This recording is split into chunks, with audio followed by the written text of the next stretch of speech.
Okay guys, question. Ano ang nauna? Manok o itlog? Yun ang question. Kung napanood nyo to aking oyakodong, alam nyo na ang sagot. Kung anong nauna at ano ang sumunod. Okay? Watch it!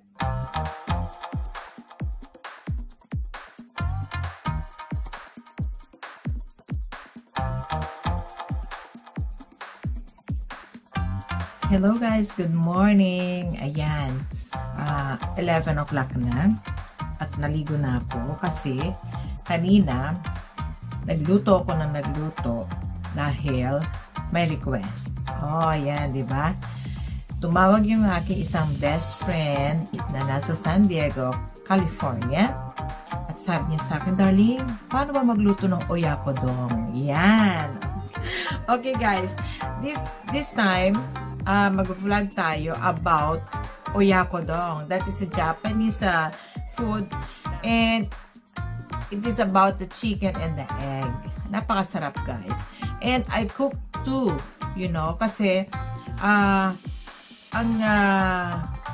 ordinary or I mean the Japanese style cooking of oyakodong originally is from shoyu, I mean toyo, soy sauce, mirin.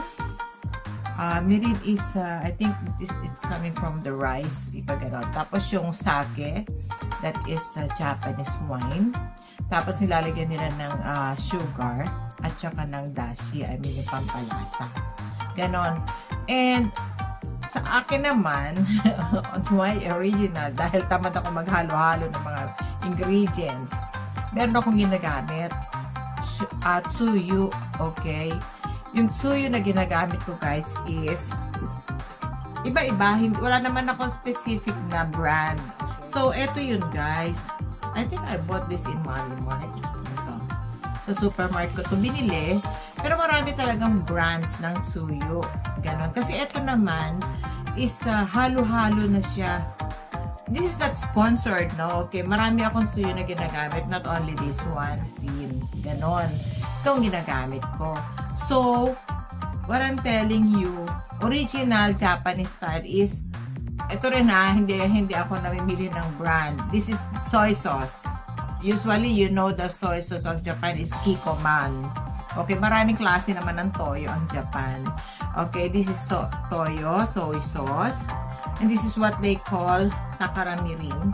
Yan, nakasulat mirin. And then, this is the ryorishu. Okay, yung parang Japanese sake, gano'n. Yan. Ilalagyan natin sa lagyan ng asukal. Yan naman ang original style ng Japanese style of cooking, oyakodong. Hindi lang oyakodong, may katsudong, gano'n.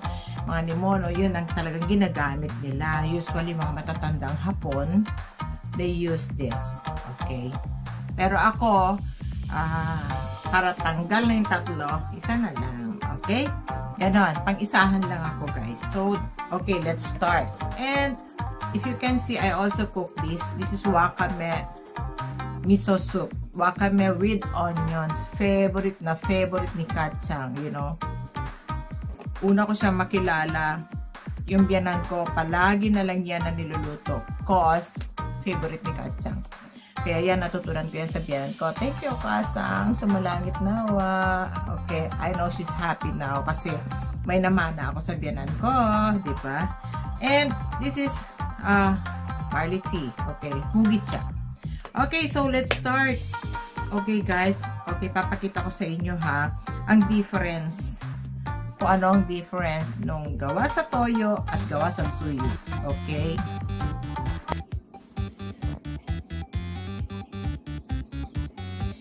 Okay, and to start guys, mag-i-start tayo sa paggawa ng appetizer. Okay, yan lang ang gamit ko. Pipino at saka umeboshi. Yan.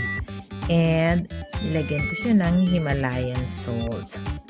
Yan. Yan lang ang gagawin nating appetizer. First, hugasan ng pipino. Tapos, balatan ng konti. Huwag tanggalin lahat ng balat ha. Konti lang. Yan. Tapos hiwa-hiwain. Ganyan. Ganyan. Any kind of hiwa naman pwede. Ako lang medyo mas magandang design kasi sa akin yung medyo pa-slant, you know? Para may art ng konti. So, after nyan, yung Himalayan salt, although ano siya, parang medyo malalaki ang butil, isinama ko siya. Kasi yung yung durog na durog is medyo maalat. Tapos yung umeboshi naman, or plum, tinatanggal ko yung mga buto niya, tapos dudurog-durogin ko siya at halo na siya sa pipino.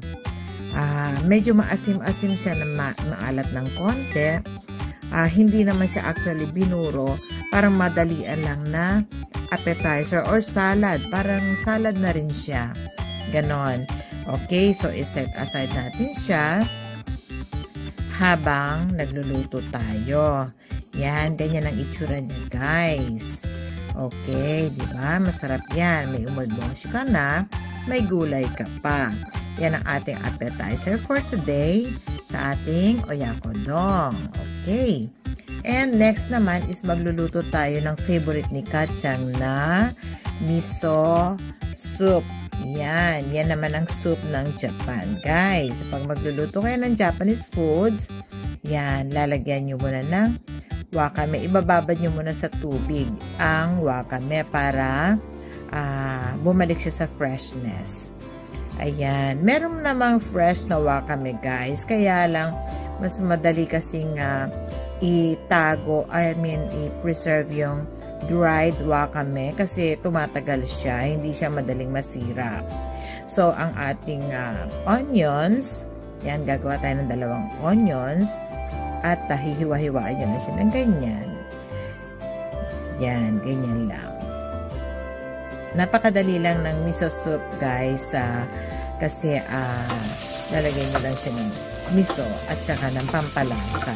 Yan. Ganyan. Gigisa nyo muna yung onions para tumamis. Tatamis yan, guys, para masarap ang lasa niya. Yan, ganyan. Okay, pag medyo malambot na siya, saka nyo lalagyan ng water. Okay? Yan, napakadali lang, guys, gumawa ng Japanese foods, alam nyo. Yan. Para balance lang ang pagkain. Meron kayong soup, meron kayong appetizer, at meron kayong ulam. Yan. So, ilalagay nyo na yung fresh na wakame. Fresh na siya, guys. Ayan, malambot na siya. Okay. And, let it boil for a few minutes. Boil muna natin siya. Okay. Yan. Dagdagan nyo pagka medyo, alam nyo, konti lang yung water niya. And alisin yung mga bula-bula sa ibabaw, guys, para masarap. Kasi minsan nakakasama rin ang lasa yung mga bula-bula na yan eh. Okay. Yan. Ang miso naman, guys, is ilalagay nyo sa parang strainer habang tinutunaw nyo siya. Ganyan. Para hindi siya buo-buo. Kasi mamaya pag buo-buo siya at hinalo-halo nyo, magkakandadurog naman yung onions, diba? Kaya yan, maganda habang kumukulo siya, ini-stir-stir nyo yung miso habang tinutunaw nyo siya. Ayan. Diba? Ganyan. Medyo, mabusisi lang ang pagluto ng Japanese foods. Pero, for sure, matitikman nyo naman ang lasa talaga. Kasi, makikita nyo ang lasa ng wakame, ang lasa ng onion, at saka ang lasa ng miso. Hindi katulad ng ibang luto na pinaghalo-halo, so hindi nyo na alam kung ano na ang lasa ng gulay. Yan ang Japanese cooking, guys. Makikita nyo talaga at malalasahan nyo talaga kung anong lasa ng bawat ingredients. Ayan. Okay.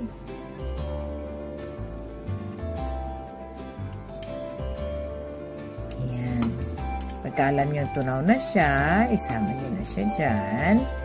And then, pabayaan nyo lang siyang kumulo ng konti. Okay. Ayan na. Good na ang ating miso soup. Ang sarap-sarap na niya na tikman. Yan. Okay. So, iset aside muna natin ulit ang miso soup and mag-start na tayo sa ating oyakodong, ang main dish.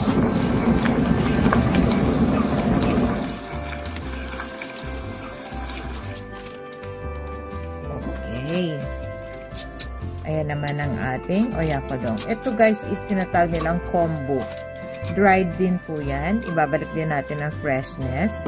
Ibababad natin sa tubig.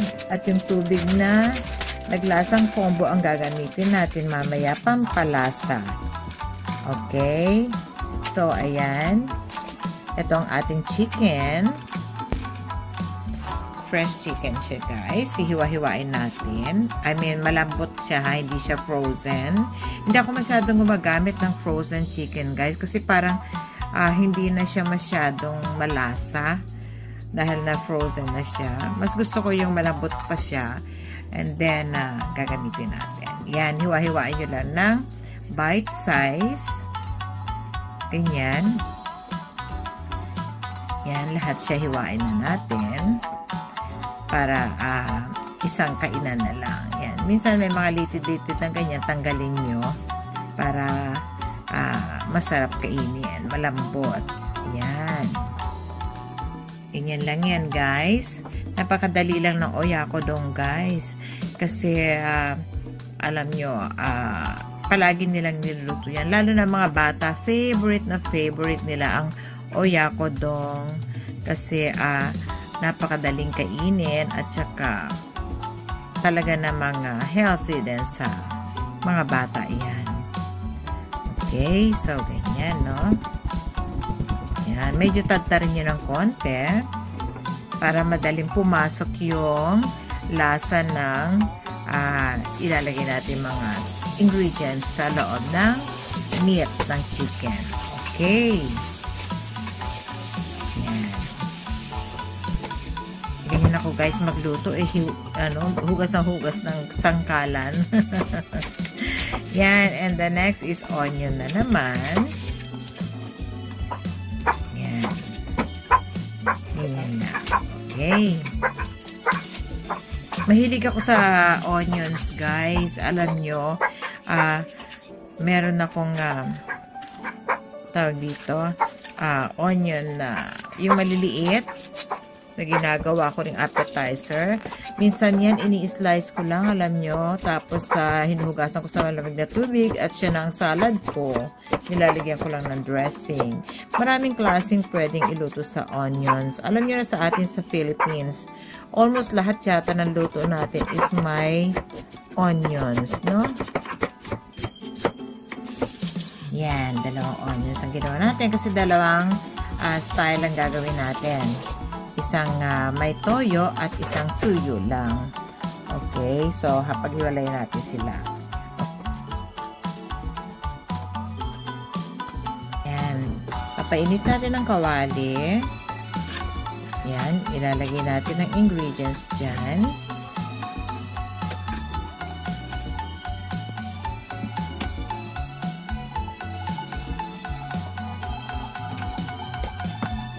Yan, lalagyan natin ng tig-isang kutsara. Ay, tig-dalawa. Yan.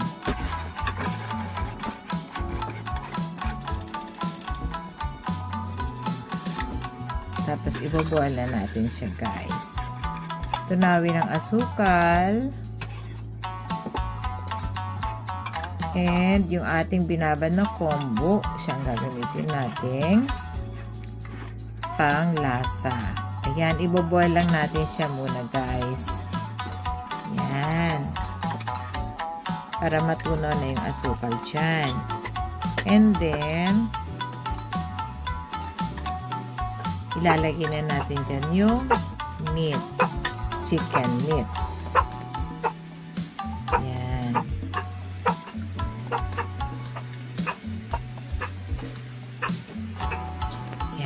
Boil na siya.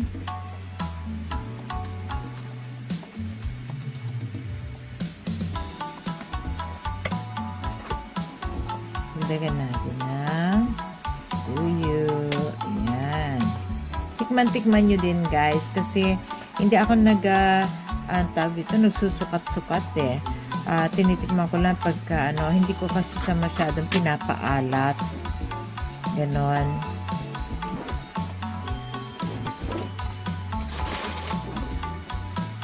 Yan. Lagyan nyo na yung meat.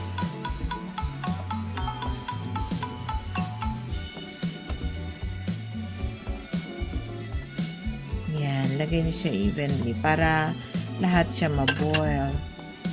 Ganon. Tapos, ilagay nyo sa ibabaw ang onions. Ganyan.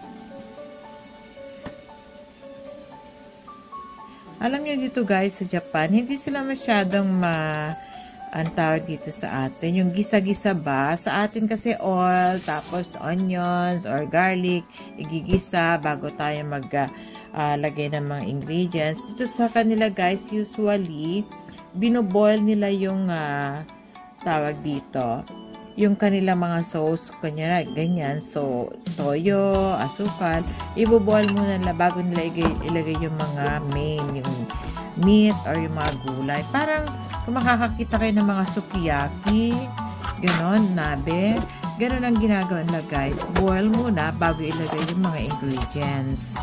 Ganon ang Japan. Hindi sila masyadong nagluluto ng maraming, gumagamit ng mantika. Ganon. Hindi sila masyadong sa mantika. Gumagamit lang sila sa mantika talagang pag mga fries, mga tempura, yun, mga ganon.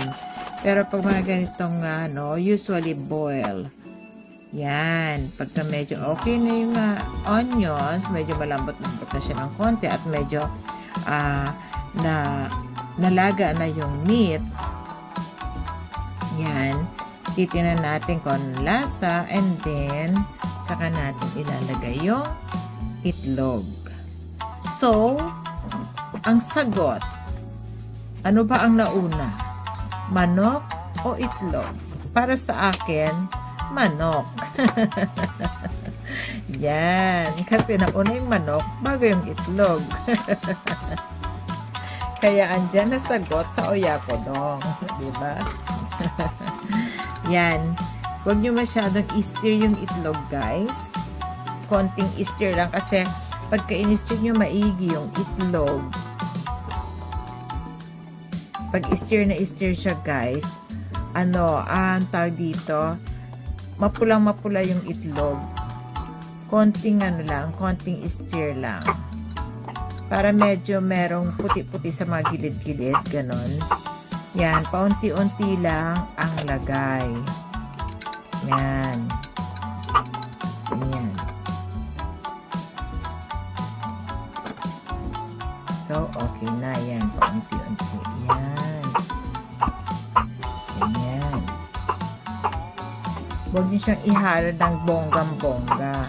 Hayaan niyo lang siya maghalo-halo. And then, actually guys, ang inilalagay nila is kinchay. Ganon. Wala akong kinchay, so ang nilagay ko muna is yung green onion leaves. Yan. Yung hiniwa ng maliliit.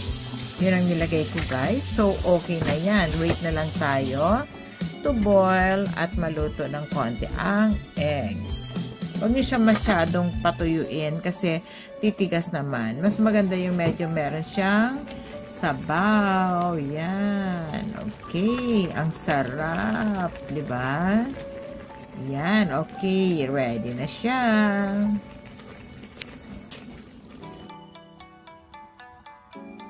Ayan. Diyan naman, ilalagay natin siya sa ibabaw ng kanin. Yan. Itatopping siya sa rice bowl. Ganon. Kaya tinatawag na oyakodon. Kasi yung dong, guys, oyako is yung mag-ina sila, diba? Inana yung chicken. So, tapos yung itlog yung anak. Tapos yung dong is donbori. Meaning, bowl. Yun talaga ang ibig sabihin yan. Kaya oyakodon. Oyako, chicken, and egg in donbori, in the bowl, ganon. Kaya tama yung ating mga Yung mga English natin, tonkatsu balls, mga ganon. Rice balls, mga ganon. Diba? Yan ang oyakodon, guys. Yan. O, diba, bongga? Ang sarap. Oyakodon. Ayan, guys, ha. Ang ating oyakodon. Yan. O, diba? Okay.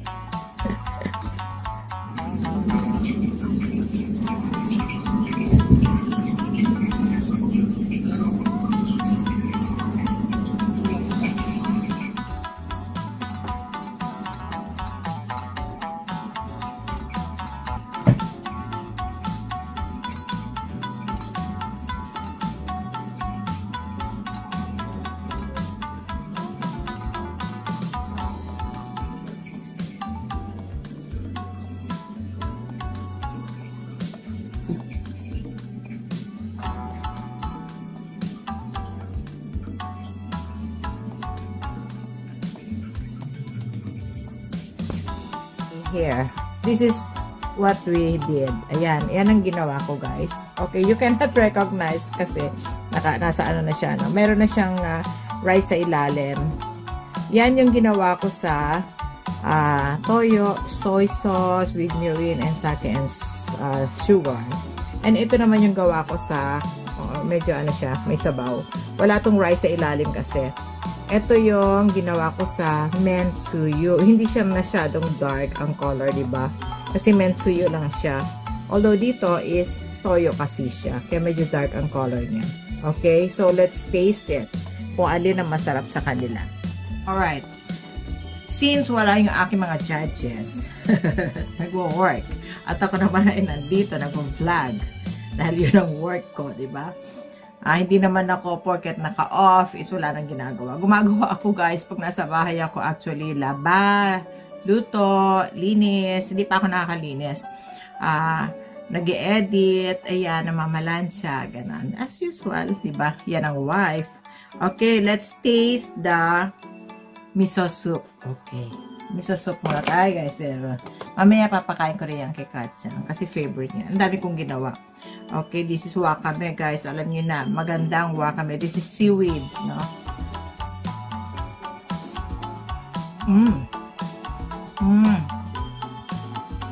Para siyang natutunaw na lang sa bibig nyo habang kinakain nyo. And that tamanegi, parang manamis-namis siya.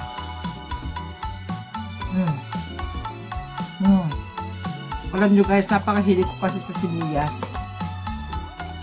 And the miso, kung ayaw nyo ng maalat, bawasan nyo. Pero kasi sakto lang nga sa isang kaldero, 2 spoon ng miso ang nilalagay ko. Tapos pag medyo nakukulangan ako sa lasa or wala akong dashi, lalagay ko ng metsuyu. Yan ang secret ko eh. And this one, tikman natin. Ito ha. Ang umeboshi is napaka-asim, you know? Ano yan? Siguro alam nyo, guys, pwede sa atin, sa Philippines, ang kapalit ng umeboshi is kamyas. Naisip ko lang, ha? Kung nasa Pilipinas ako, gagawa ko ng burong kamyas. Oh, may idea na kayo, ha? Let's try it.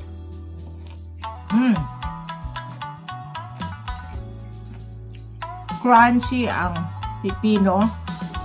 Binabad ko na yan, ha? At saka yung Himalayan salt, guys, kasi maganda raw yung sa atin. Yung Himalayan sauce, pwede namang asin. Pwede namang asin. Kaya lang yung asin kasi, sumisiksik talaga yung asin niya. Where Himalayan salt, hindi kasi siya natutunaw agad. At saka manamis-namis yun eh. Hindi pumapasok yung alat sa loob. Kaya crunchy pa rin. Tapos yung umeboshi, pag hinalo nyo siya, hindi na siya masyadong maasim.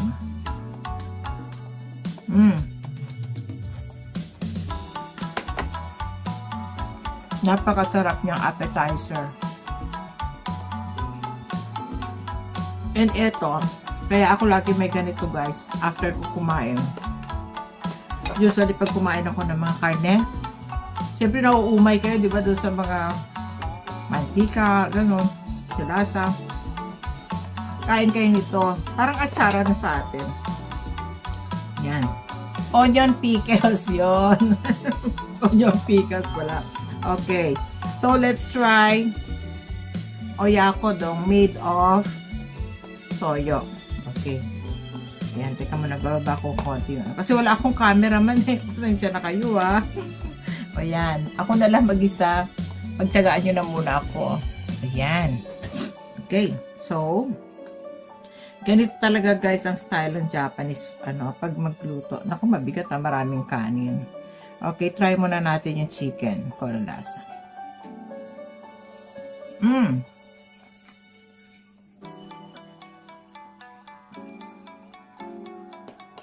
Para sa akin, dahil ako ang nagluto, masarap, di ba? Okay. Alam niyo guys, pag nagkakaedad na tayo, hindi na tayo masyadong hindi na tayo masyadong mahilig sa maalat or matatapang na lasa. Medyo mild ang pagkakagawa ko sa kanya. Kasi nga, konti lang yung toyo, tapos nilagyan ko na siya ng pampalasa na kombu. Yung binabad ko sa tubig kanina is kombu. That is also a seaweed. Usually na ginagamit nila rito, kahit na anong klaseng nimono, yung mga nilalaga nila. Lalagyan talaga nila ng kombu. Kasi pampalasa talaga yun. At saka ang aroma niya iba. Yun. At saka maganda na rin sa katawan kasi calcium. Okay, so let's try naman na merong kanin. Yan. This is what they call oyakodong. Okay? Ano sa English ang oyakodong? May original ako niyan. Tinuro ko sa mga anak ko. Alam niyo kung anong oyakodong? Ha? Sa Tagalog. Nanay. Anak. O, diba? Dong. Sakto lang, oh. Sa English, ano? Mommy, baby, dong. Ayan, oh. And ang kanin.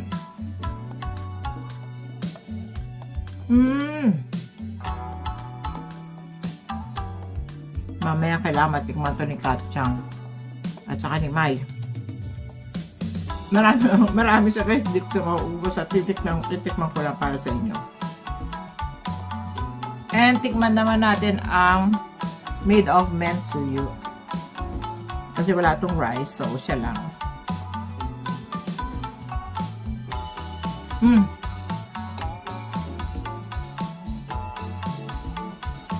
Panalo. Talagang mahilig ako sa mensuyu. Ang pagkakagawa ko dito sa aking with soyu is mild lang. Pero yung pagkakagawa ko, sa mensuyu kasi talagang siya na ang lasa. Diba? Dito kasi sa soyu mirin, kailangan matuto kang mag-mixing yung kung paano yung talagang makukuha yung tiyempong lasa. But then, dito sa mensuyu is lutong tamad. No. Talaga, as in siya na eh. Siya na yung lasa. Talagang favorite ko talaga yung ganitong lasa. Well, kung gusto nyo matikman, gusto nyo malaman kung ano yung sinasabi ko sa inyong lasa, try it. Try to cook. Kasi talagang ako ha, para sa akin, mas gusto ko yung mensuyu lasa. Pero masarap din naman to. Siyempre, akong gumawa, no? Huwag na kayong pagbigyan nyo na ako. Although, yeah, may kanin pa siya. At saka alam nyo guys, talaga, ang Japanese rice. Ay, naku.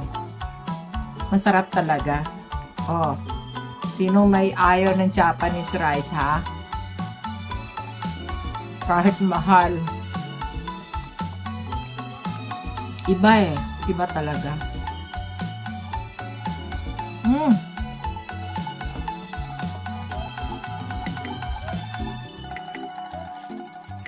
Shout out sa aking beshi na nasa San Diego.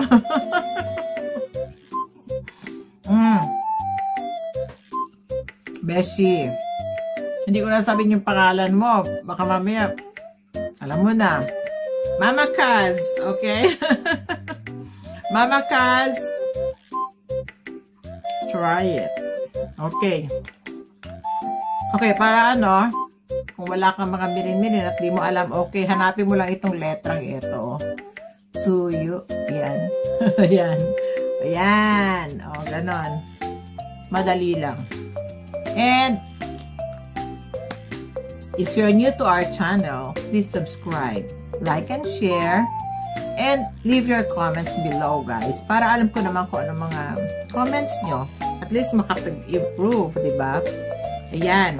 So, that is my Oyakodon series.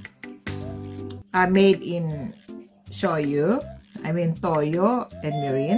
And made in suyo. Dalawang klase, guys. Kung medyo tinatamad kayo, suyo na lang gamitin nyo. Pagka meron naman, kompleto naman kayo sa bahay, mga ganyan. Kasi usually, wala akong mga, nihonshu at saka mirin. Toyo at saka mensuyo lang talaga. Ngayon, mensuyo na lang. Perfect pa. Wala na kayo intindihin. Kasi ilalagay nyo lang sa mensuyo, lagyan nyo ng asukal. That's it. Diba? Okay, guys. Thank you for watching. And, eto pa, lastly, eto, sinasabi ko sa inyo, garantisado na hindi kayo mauumay after nyong kumain.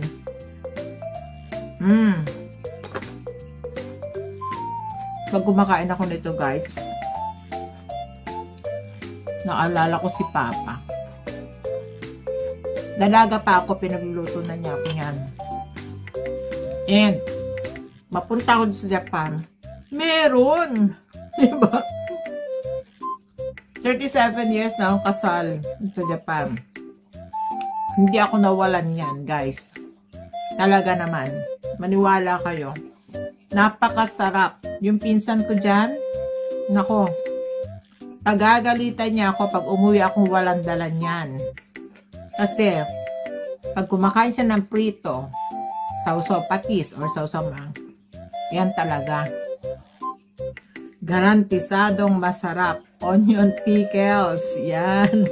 Pero subukan nyo rin, try nyo rin to, guys. Kung wala kayong, pwede naman pipino tsaka asin lang. At saka sa atin kasi meron tayong pipino salad. Yung lalagyan na suka, gano'n. Marami naman tayong appetizer. Pero, kung dito kayo sa Japan, at gusto nyong maiba naman, lagyan nyo na umeboshi kasi maganda naman ang umeboshi sa sarili natin. Diba? Vitamin C din yan, calcium, ganon. Hindi naman ako nutritionist, ganon. Hindi rin ako pharmacist, kaya wala akong alam sa mga but, you know, may sakit akong diabetes, so, alalay sa pagkain, at saka minimix ko na lang kung ano yung maganda. Wala tayong magagawa, guys. So, let's be happy and enjoy our life while living. Okay? Thank you for watching. And again, this is my life channel, Kay Kazumi. Wala si Katchang and they're working. At mamaya ipapatikim ko sa kanila ito. Okay? Thank you, guys. I love you all. Bye. God bless.